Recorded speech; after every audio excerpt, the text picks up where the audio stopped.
Belle journée à vous, il est 7h11 sur Sud Radio et c'est l'heure de se retrouver au milieu des hibiscus, des pétunias et des œillets chez notre lève-tôt de l'été. On accueille Laurent Barbier, horticulteur à Brignoles dans le Var. Bonjour Laurent, bienvenue. Bonjour. Bonjour Laurent et merci d'être avec nous ce matin sur Sud Radio. Comment ça va de votre côté aujourd'hui ? Ça va très bien, je suis déjà au travail. Ouais, vous avez commencé, vous êtes sur quoi là en ce moment ? En fait, je suis dans les chrysanthèmes.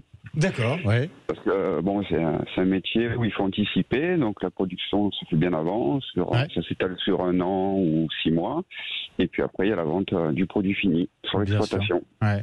Et puis l'avantage aussi, c'est peut-être de travailler à ces heures-là avec des températures un peu moins élevées que sur le reste de la journée, non ? C'est ça, c'est notre rythme, l'été. On se lève bonne heure, après petite sieste, on va dire, de saison, et après on reprend le boulot le soir, on s'adapte. Avec une volonté vous concernant de valoriser des plantes en agriculture biologique, alors des végétaux en PBI, c'est ça ? Expliquez-nous un petit peu en quoi ça consiste.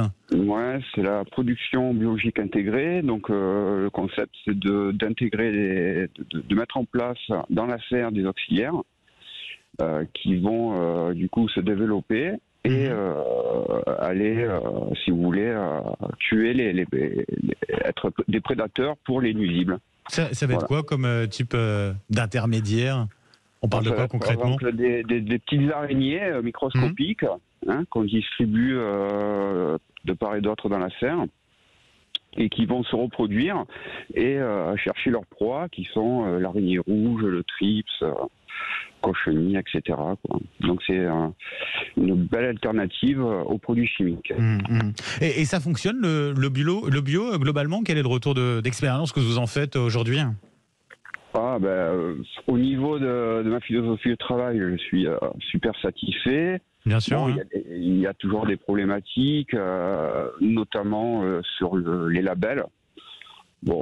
C'est pas trop, en ce moment, c'est la problématique de l'HVE et du bio, où du coup le consommateur se perd, parce que c'est pas du tout le même cahier des charges.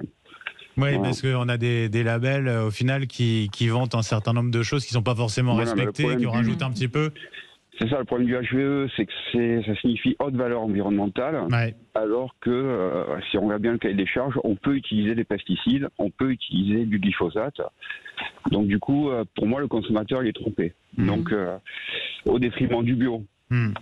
D'ailleurs, cette question du HVE, de ce label-là, a été soulevée par un certain nombre de militants écolos aussi pour dénoncer justement ces contre-vérités entre guillemets concernant ce label en particulier. La question qui se pose aussi pour vous en tant qu'horticulteur, d'autant plus on parlait des températures, c'est la sécheresse aussi. Vous êtes dans le Var à ce niveau-là, ça se passe comment ? Voilà, il y a la problématique de l'eau. Donc on a eu le Covid, après on a eu maintenant on a la sécheresse. On s'adapte, on produit des plantes qui demandent moins d'eau, économes en eau. On conseille le client, ça c'est super important.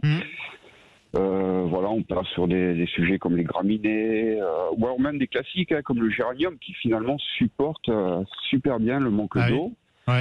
Après, on conseille aussi le client parce que la plante, il faut l'habituer. Si dès le départ, on minimise les arrosages, c'est comme la vigne. La vigne, si on l'arrose pas, elle va chercher profond, elle s'adapte. Un géranium en pot, c'est pareil. Si on l'arrose peu, petit à petit, il va arriver à supporter les grosses chaleurs. Donc il y a toujours des solutions. On habitue la plante. Et c'est un rôle très important que vous avez de conseil, d'autant plus dans ces périodes-là. Et c'est ce qui nous fait du coup plaisir, et c'est la récompense du travail. C'est-à-dire qu'après avoir passé du temps à cultiver la plante, derrière on a le suivi, le conseil et surtout le relationnel. On se régale à conseiller le client, il y a un retour, on échange.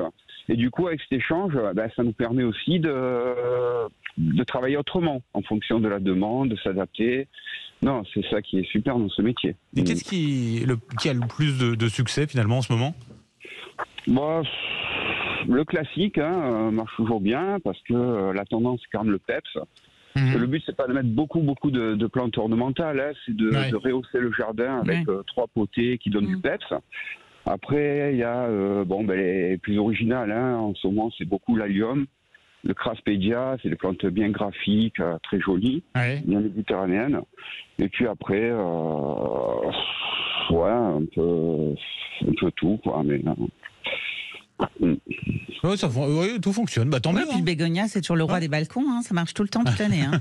C'est ça. Ouais, c'est vrai qu'on a tendance à dire que c'est une plante un peu vieillotte, mais c'est vrai que l'effet rendu est carrément génial. Ouais. Laurent Barbier, donc horticulteur à Brignoles. Oui, vous vouliez rajouter quelque chose, Laurent? Ouais, non, je disais que voilà, on accueille le client, il voit la production qui sera là dans 6 mois, avec les plantes qui sont prêtes de la saison d'avant. Donc voilà, c'est un circuit court et voilà, c'est un bonheur de travailler dans l'horticulture. Et ben voilà, Laurent Barbier, on va même donner votre site internet justement pour les auditeurs. lchorticulture.com. Voilà, c'est ça, sur n'importe quel moteur de recherche, vous tapez LC Horticulture tout accroché et vous avez la vitrine de l'exploitation. Et on vous retrouve à Brignoles. Merci beaucoup, Laurent. Merci à vous. Passez une très belle journée, bon courage.